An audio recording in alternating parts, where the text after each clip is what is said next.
Good day everyone. Our topic is all about the basic plant breeding methods.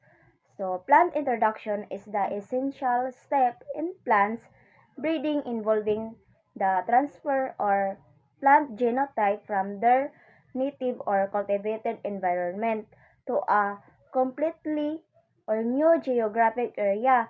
It broadens genetic diversity and provides the raw materials for developing a new or better adapted crop varieties. So, it means kanang transferring plant breeding. Kini kanang nagpasabot sa pagbalin sa mga genetic material sa mga tanong or genotype gikan sa ilang mga original nga lugar nga gipatubo ngadto sa usa ka bag-o nga lugar to expand the genetic diversity and provides the basic resources are needed to develop or new improve the crop varieties that adapt well or to different conditions.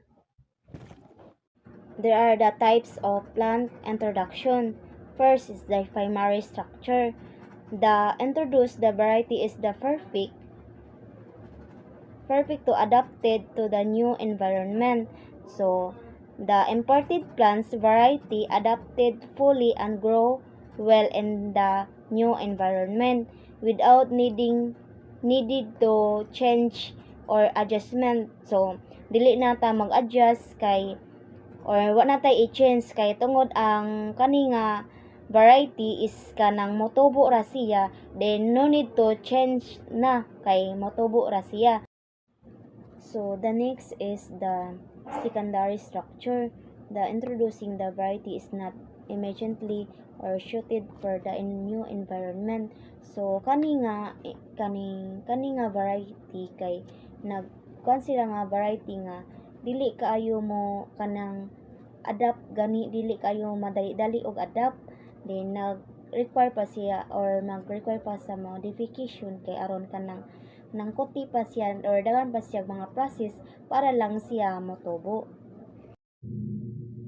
The introduction process. One is procurement. So, collecting gram plums from other region or countries. So, umingon da ganita og procurement. So, nag-collect na siya gram plums sa laing region or sa laing country. Number 2 is ang quarantine. So, inspecting and treating the imported plants.